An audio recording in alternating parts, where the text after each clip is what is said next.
What's going on, Imperials? It's Emperor Cubone here. Not all Pokemon out there evolve, so when they do, you would expect this privilege to be an advantage to your friend, but sometimes this process is more trouble than it's worth. Now, the definition of what actually constitutes an evolution gimmick might differ depending on the person, but just remember that it is my list, and basically I'm categorizing it as anything outside of the standard level up.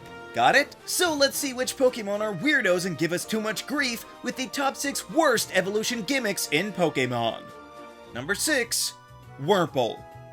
So this one is almost like standard level up, but with one cruel twist, it's totally random. Yep, no matter what people say about rumors of natures or abilities determining the outcome, it's not true. The only thing that will determine what your Wurmple will evolve into is an invisible, unknowable personality value that is selected in the game's code, but you can't see it. Only learning the outcome once the light fades and you see either a Silcoon or a Cascoon. Now, having Wurmple be a branching Pokemon is really cool for a regional bug, but it's rather harsh to forbid children from picking what they actually want to use. At the very least, you could have made it version exclusive, but no. With it being random, you might not even know how to get a Beautifly because you've already evolved 4 of them and they all turned into a Dustox. So then your choices are to keep blindly evolving Wurmple until you get the one you want, or just bite the bullet seed and catch a middle evolution in the wild. But starting from the cocoons means that you only get Harden, ensuring that they'll remain completely useless until you evolve them. Now luckily that is a pretty low level, but it still leaves whichever bug you picked with holes in their moveset for an extra 5 levels for no reason, just to ensure that you got the one that you wanted. So the game is actively punishing you for not engaging in its stupid random chance mechanics, and it makes the tiny worm that was honestly pretty cool into far too infuriating of a mess. Just catch a different earlier out Pokemon instead, it's way easier. Number 5. Happiny. I don't dislike Happiny, and I don't think it's all that bad, but it just has a little too much going on. See, back in Gen 2, when Chansey got a new evolution, Blissey, they had to explain why it never evolved in the first generation, so they made it a friendship evolution, and that makes sense. And so then in Gen 4, when they did the opposite and provided a baby, they had to do the same thing, right? Well, no. If you've never seen a Happiny before, then you don't need to explain away anything. And they knew that already back in Gen 2, because the likes of Elekid and Magby simply evolved by level up. So why couldn't Happiny just turn level 15 and become a Chansey? It's not like you can ever evolve them before that anyway, with the Stone or Happiny itself trading which is rarer between games. But fine, the way they did do it actually starts out pretty nice, since the Oval Stone item is thematically rather fitting for the line. When Happiny learns to bond with and take care of the egg stand-in, it finally gains what it needs in order to become a Chansey. So that's a nice arc, right? Well, it would be if they had stopped there, but they just couldn't help themselves. For some reason, Happiny not only requires an item, but also needs a certain time of day to evolve. Why exactly does this Pokemon have 2 completely separate requirements? You can't even say that it's because they had to counter Chingling's nighttime because Riolu already did that. So sure, all of the babies had something extra to do in Sinnoh, but Happiny just takes it too far for no reason. Maybe it's just a cry for attention to get out of the shadow from its bulky relatives. Number 4. Meltan. I won't spend too much time on this because I do like Meltan, but it's more than a little absurd how you have to evolve it.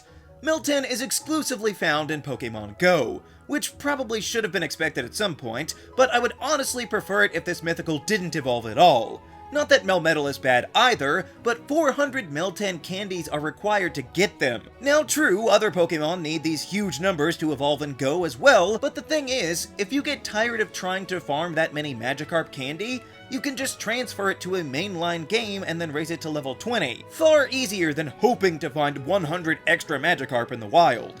Cause maybe I'm just doing it wrong, but I find it really hard to get the Meltan to even appear. So if there had been literally any way to get a Melmetal in the main game, I would have gladly taken that. But as it stands, Pokemon Go is the only way to get it. But it is clearly meant to be in the main games because it also got a Gigantamax form. So it's not like they forgot about it, they just really want you to play Pokemon Go enough to get it there. So having an obscene amount of candy to evolve this Pokemon may make it mysterious and exclusive, but it also means that a lot of people will never bother even trying to go for it. Number 3. Pawmo. I do not like Pawmo. Pawmi is fine, but this middle stage is not good. However, I will go more in depth on that at another time. Here, I just specifically wanted to focus on the strange method of evolution, that being the Let's Go feature in Scarlet and Violet. First of all, the name is quite baffling since it has nothing to do with the games that are on the same system, but mainly this is just a neat thing that you can do to walk around the big open world with your Pokémon. So that is a nice way to bond with your pals, and it can even save you the hassle of doing a full-on battle. So why is this so bad? Well, I do have my reservations about the evolution mechanic itself, namely that they are really not that clear on how consecutive the 1,000 steps you have to take need to be. Maybe it's cumulative, but they really sort of pressure you into making it continuous, meaning that you're just gonna have to block off a chunk of time to wander around aimlessly with your Pokémon by your side, and even then the Pokémon doesn't immediately evolve like when hatching an egg, it still requires a battle, so it kind of deflates the importance altogether. But even with all that, the main thing about this feature is that for Pawmo specifically, it just doesn't make sense. The Let's Go evolution method was put on 3 Pokémon in Paldea, but the other 2 were Relure and Bramblin.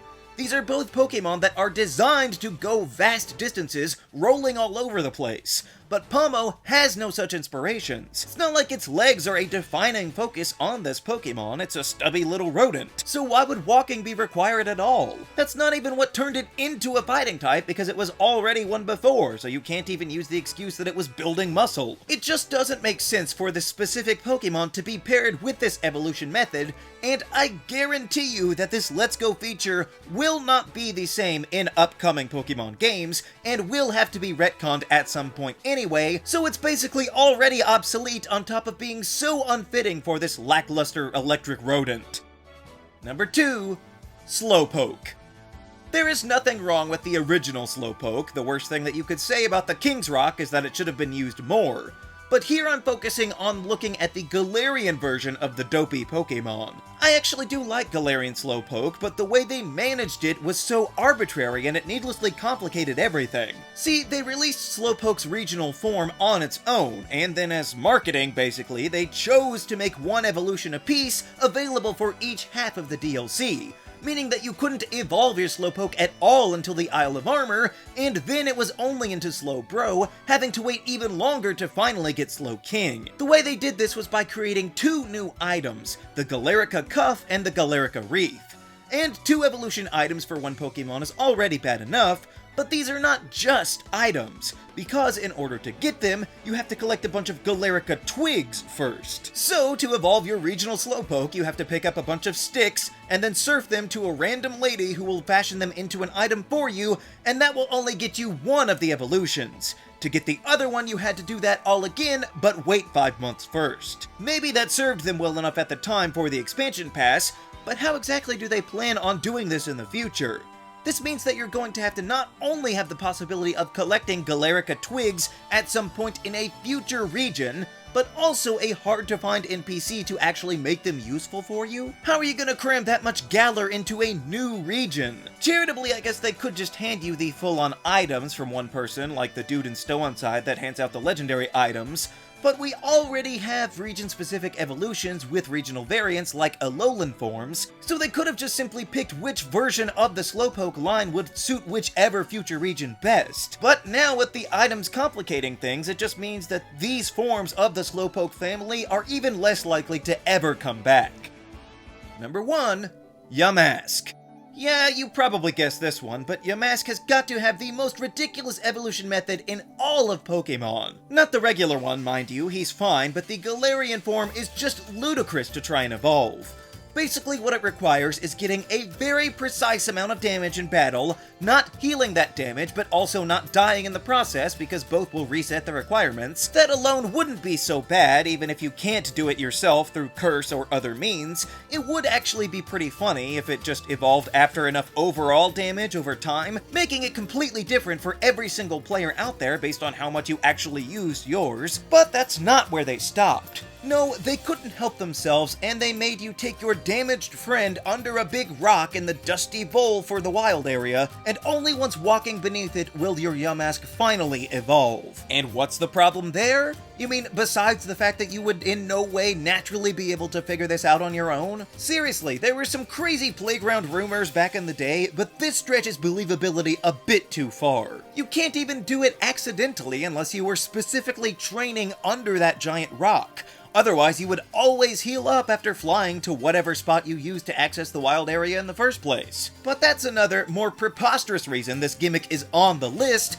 This location is nowhere near the spot you actually catch a Galarian Yamask. I mean, it's not super far when looking at the entire region as a whole, I guess, but you walk past the spot you need before you can ever find a Yamask. So you're not likely to walk back an entire route and through a city of your own volition just to stumble across this. And even then, the whole rest of the game takes place north of the wild area. So unless you know for sure how to evolve your Yamask, it's not likely to happen. And maybe you wouldn't even know that there's anything different about it, since it's not like the Ghost Gym bothered to show off Runerigus, so you're more likely to just box the thing out of frustration. I don't think it's any accident that these Pokemon are nowhere to be found in Gen 9, because it would be nearly impossible to replicate these circumstances. So if I had to guess, I would say that we won't see a Yamask variant until at least the next Nintendo system, so that they have enough time to actually figure out just what to do with it.